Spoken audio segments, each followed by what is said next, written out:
Listen, there's construction happening in the house next to me. It's been happening, I swear to God, from 8 a.m. every day for like the past 4 months.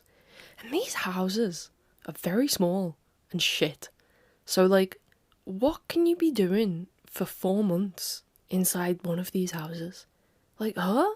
What? And it's like the noise comes from the exact same place. So it's like, what are you doing to that specific room? What? And when it's done, can I come in and have a look? Guys, I've got a podcast to record. Welcome to the latest episode of the White Pew podcast, this time with construction sounds. My name is Gabrielle Del Puente. I am one half of The White Pube. The White Pube is a website that I share with my friend Zarina Mohammed. On thewhitepube.com, every Sunday, one of us takes turns posting a review of a cultural thing that we've been thinking about. Before I read this week's spoiler-free review of I Who Have Never Known Men, and along with some other little books tucked in there, because I might as well while I'm there, I'm just going to say that we have a Patreon. It's £1 a month. We have kept it low because we're skint as well, and we understand that supporting the art that you want to support is not always feasible. £1 a month, that's £12 for the year. What you get in exchange for that is access to the White Pube Discord, but maybe more than that, you get to support this writing. And all I'm going to say is that we received an email yesterday from our accountant that said, neither of you have earned enough to pay taxes this year. We are scraping by. So if you've got £12 and you want this stuff to continue, you want the successful funding library and all the resources and the grants and all of it to stay going, to keep going, don't forget there's a Patreon. And the Discord's fucking great. We did Secret Santa again, and I can't stop thinking about it. Okay, here we go. I read 6 books in December, and in January I read 6 more. I am 32,847 words into the book I started writing at the beginning of November. And I'll write today's text super fast, so the new words I woke up thinking about can join the rest of them already there. Neon orange scarf up past my chin, 4 degrees. It takes 11 minutes to walk to the gym, another 17 to stretch.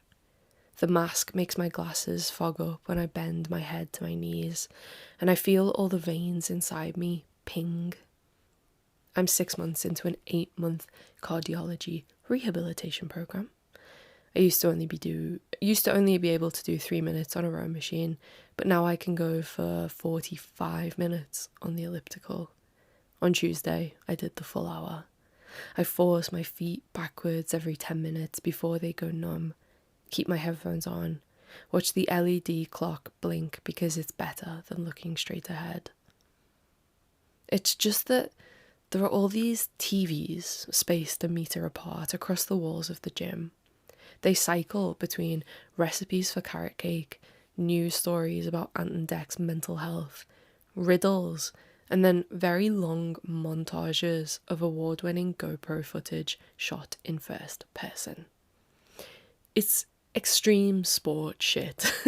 People jumping off mountains, skydiving, wingsuits flying through valleys of very sharp rocks, or aiming for one tight hole in a rock formation somewhere high up over a red-gold desert. And this was a problem at first. When the camera strapped to someone's head tilted the whole world, I went with it. My body in motion on the elliptical, I experienced a wave of vertigo I've never got from those kinds of videos sitting down, and I kept thinking I was going to fall off the machine. But I've seen them all 100 times since then. I no longer feel like I'm falling. It's just a distraction in my periphery, screensavers for people who never sleep. And then on Tuesday, I saw a pop-up that said the telly was going to turn off in 5 minutes, then 1 minute, and it was gone. I watch the app on my phone where I can read the heart monitor I have around my arm instead.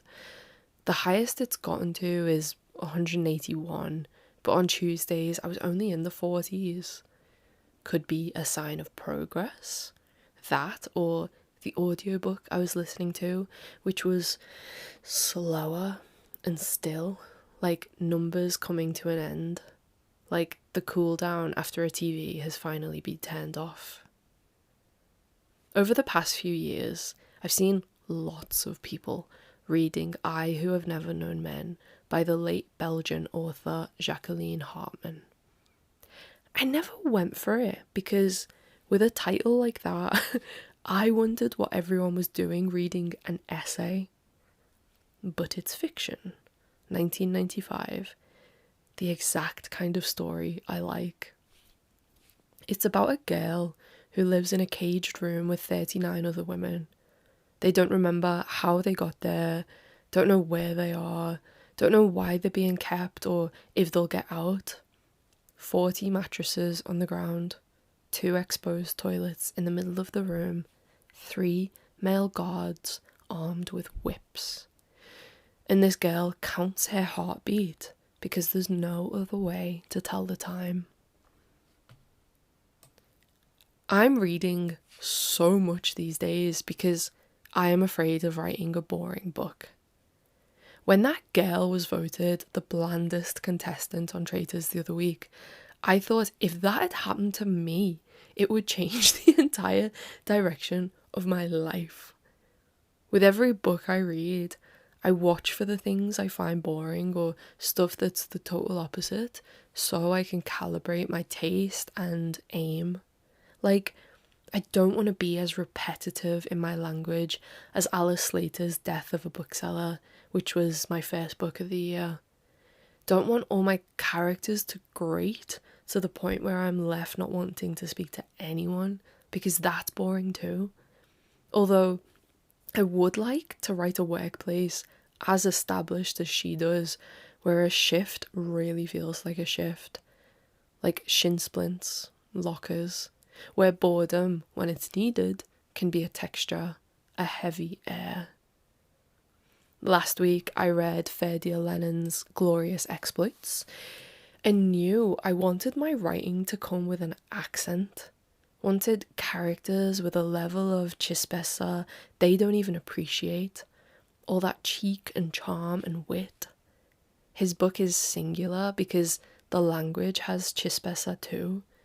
And I want that, because I don't want the language to be the same as every book, where an AI prompt could write the rest of it for me. Though there was a love story in that book that felt like it was happening around the corner, and I thought, if it's going to be there, if it's going to be in mine, I want the vertigo of those stupid GoPro videos. On the first page of Brian Catling's Earwig, you meet a girl who has no teeth, so she decants her spit, freezes it in a special mould, and inserts frozen spit teeth back into her mouth. Every 2 hours, they melt, and she has to begin the process again. I thought this opening was so unboring. I told everyone about it, and decided I shouldn't be a writer working on a novel. I should be closer to an artist when I write, like Catling. Yeah. I want imagery that doesn't always need to be explained, but that still does something for being there. Something like collage, a run through a sculpture park. And I Who Have Never Known Men should have been so fucking boring. That's the thing. It's got that stretched out, real pace of an internal monologue because there's nothing for the main character to do but think. And yet it works. I read it so fast, and it had that effect of making me feel like I was already on my second or third read, soaked through somehow. It's weird. I don't tend to like writing full of questions. It makes me think the writer is phoning it in. But Hartman manages to ask a whole story's worth without the book becoming simply a very long list. I think she pulled it off because questioning becomes the very material the girl is made of. Personality reveals itself through logic, and that's how she starts wondering about time and why she counts heartbeats in lieu of a clock. So young when she got to the bunker, she doesn't remember ever even seeing one before. I really like this focus on logic.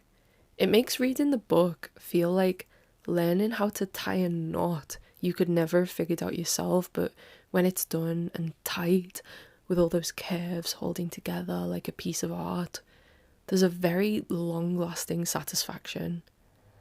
And so I think for me, reading was a lesson in how slowing down and explaining yourself and being specific to the point of counting upwards from 0 doesn't have to make for a boring book. And actually, I could do with slowing my own book down. I know you haven't read it, but in those first 10 chapters I've got in the Word document tucked behind this one, I've been hurrying my character along. I haven't been letting her have her say. I've been so scared of writing a boring book that I haven't let my main character be first person enough. I guess with 4 years spent in and out of bed, not well enough to do much of anything, boredom is something I am now finally able to run away from, and maybe this new book has become embroiled in that. Like, I don't want energy saving mode. I want to spend it. And at the same time, I don't need the book I'm writing to keep pace with me. The success of I Who Have Never Known Men rests in the detail, not in blaring motion. And I know very well that watching the same POV shot of these fucking different men jumping off similar mountains over and over again can become boring in its own way. Okay, thank you for listening. Do you know what? I hadn't actually thought of an emoji of the week. Maybe it's just books. Like, can we all just comment a book? I'm so deep in book world. I'm already on to the next one. Yeah. Okay. So if you're here at the end of the podcast, please leave a book emoji on our Instagram post from today. And then don't forget about the Patreon, or forget about it if you can't afford it, but don't forget if you can. And that's it. I'll see you on the next one. Thank you for listening. Bye bye.